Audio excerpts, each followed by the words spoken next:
Hello everyone, welcome to know more GK.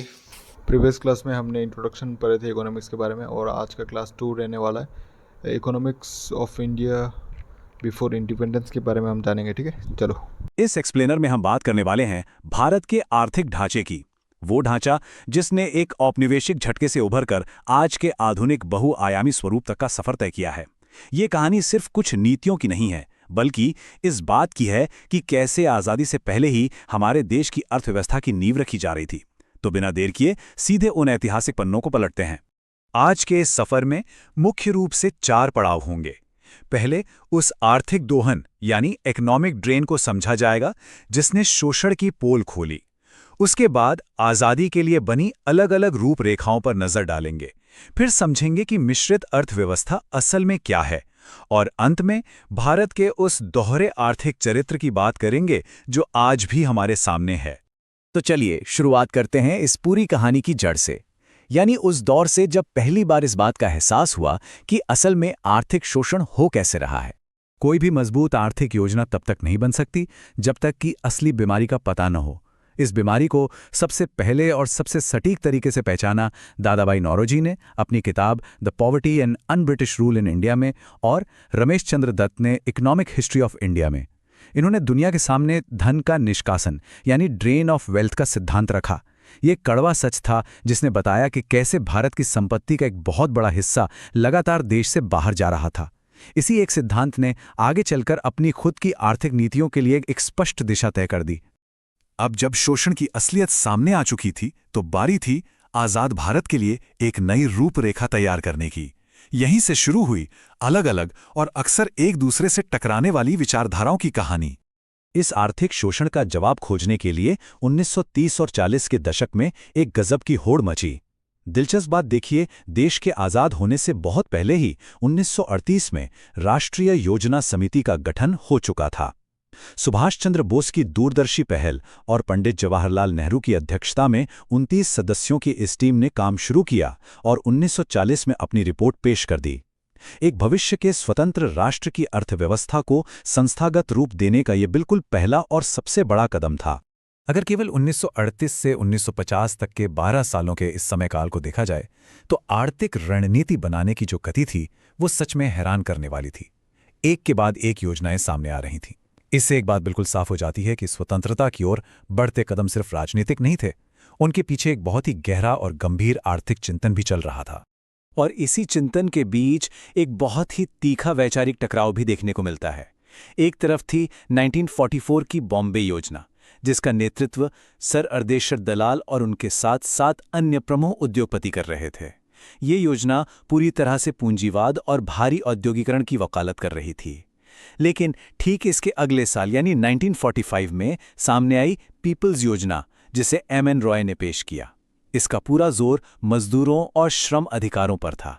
ये सीधे तौर पर उद्योग बनाम मजदूर का एक वैचारिक युद्ध था। इस पूरे वैचारिक मंथन का एक तरह से समापन होता है 1950 में आकर सर्वोदय योजना, या जिसे जेपी योजना भी कहा जाता है, उसके साथ। जयप्रकाश नारायण द्वारा पेश की गई इस योजना ने एक बिल्कुल ही अलग रास्ता चुना, सबके कल्याण का रास्ता, जो खास तौर पर किसानों और ग्रामीण विकास पर केंद्रित था। अब तक ये स्पष्ट हो चुका था कि भारत के सामने पूंजीवाद, समाजवाद और सर्वोदय जैसे कई अलग अलग रास्ते खुले हुए थे। इतने सारे अलग अलग रास्तों और मॉडलों के होने का नतीजा क्या निकला? इसी से जन्म हुआ हमारी वर्तमान संरचनात्मक वास्तविकता का, जिसे मिश्रित अर्थव्यवस्था कहा जाता है। जाहिर है, जब उद्योगपतियों, श्रमिकों और किसानों सबके लिए अलग अलग मॉडल मौजूद हों तो किसी एक को चुनना और बाकी को छोड़ देना मुमकिन नहीं था। इसलिए इन सभी प्रतिस्पर्धी विचारों को मिलाकर एक बहुत ही जटिल लेकिन जरूरी समझौता किया गया। यही मिश्रित अर्थव्यवस्था है। ये एक ऐसा अनूठा सिस्टम है जहां बॉम्बे प्लान के पूंजीवादी पहलू और पीपल्स प्लान के समाजवादी विचार दोनों को एक ही आर्थिक ढांचे के अंदर बेहद चतुराई से पिरो दिया गया। अब इस मिश्रित व्यवस्था को जमीन पर उतारने के लिए एक विशेष प्रकार के ढांचे की जरूरत थी, और यहीं से संघीय अर्थव्यवस्था यानी फेडरल इकोनॉमी का कॉन्सेप्ट आता है। इसका सीधा सा मतलब है कि अर्थव्यवस्था 2 अलग अलग स्तरों पर काम करेगी, केंद्रीय स्तर और राज्य स्तर। इस तरह के विभाजन के बिना इतनी विशाल और विविधताओं से भरी अर्थव्यवस्था की गतिविधियों को सुचारू रूप से चलाना लगभग नामुमकिन था। इस केंद्रीय नियंत्रण को अगर एक ठोस उदाहरण से समझना हो तो भारतीय रेलवे और डाक सेवा से बेहतर कुछ नहीं है। ये इतने विशाल बुनियादी ढांचे हैं जिन्हें पूरी तरह से केंद्र सरकार के अधीन रखा गया है। ऐसा इसलिए किया गया ताकि पूरे देश को जोड़ने वाली ये महत्वपूर्ण सेवाएं बिना किसी रुकावट के एक समान और केंद्रीकृत तरीके से चल सकें।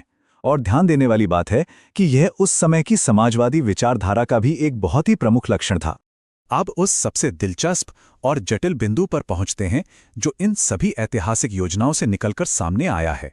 वो है भारत का दोहरा आर्थिक चरित्र, एक ऐसा परिदृश्य जहां प्रगति और अल्प विकास का सीधा विरोधाभास देखने को मिलता है। इन ऐतिहासिक दस्तावेजों और नोट्स से जो सच्चाई उभर कर आती है वो ये है कि इस अर्थव्यवस्था का स्वरूप दोहरा है। इसमें एक ही समय में अल्प विकसित और प्रगतिशील दोनों तरह के लक्षण मौजूद रहते हैं। ऐसा लगता है जैसे यह व्यवस्था एक साथ दो बिल्कुल अलग मोर्चों पर संघर्ष कर रही है। ये विरोधाभास सच में हैरान करने वाला है। एक तरफ कम प्रति व्यक्ति आय, व्यापक गरीबी, गहरी आर्थिक असमानताएं और भारी बेरोजगारी जैसी अल्प विकसित चुनौतियां पहाड़ की तरह खड़ी हैं।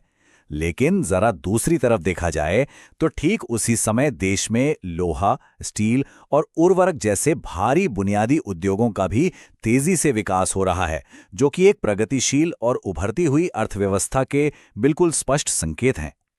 और ये जो प्रगतिशील चरित्र है, ये सिर्फ बड़ी बड़ी फैक्ट्रियों और उद्योगों तक ही सीमित नहीं है। स्वास्थ्य के क्षेत्र में लगातार होने वाले सुधार और राष्ट्रीय शिक्षा नीति 2020 जैसे आधुनिक और बड़े बदलाव इस बात के जीवंत उदाहरण हैं कि यह व्यवस्था लगातार खुद को बेहतर बनाने और उन्नत करने की दिशा में भी तेजी से काम कर रही है। तो इस पूरे आर्थिक सफर का जो सबसे बड़ा और अहम निष्कर्ष निकलता है वो यही दोहरा चरित्र है। इसे किसी खामी के रूप में नहीं देखा जाना चाहिए। असल में ये उसी ऐतिहासिक मिश्रित योजना का सीधा सा परिणाम है जहां अर्थव्यवस्था एक तरफ तो आक्रामक रूप से बुनियादी उद्योगों को आगे बढ़ा रही है और दूसरी तरफ जमीनी स्तर की गरीबी और असमानता से भी दो हाथ कर रही है। इस एक्सप्लेनर के अंत में एक बहुत ही गहरा और विचारणीय सवाल सामने आता है। एक आधुनिक राष्ट्र तीव्र औद्योगिक प्रगति की अपनी बड़ी महत्वाकांक्षाओं और व्यापक अल्प विकास की इस कठोर जमीनी सच्चाई के बीच इस भारी घर्षण को आखिर कैसे संतुलित कर सकता है? इतिहास ने इस दोहरे चरित्र की नींव तो रख दी, लेकिन इस संतुलन को साधना आज भी एक निरंतर चुनौती बनी हुई है। ये एक ऐसा सवाल है जो आगे भी सोचने पर मजबूर करता रहेगा।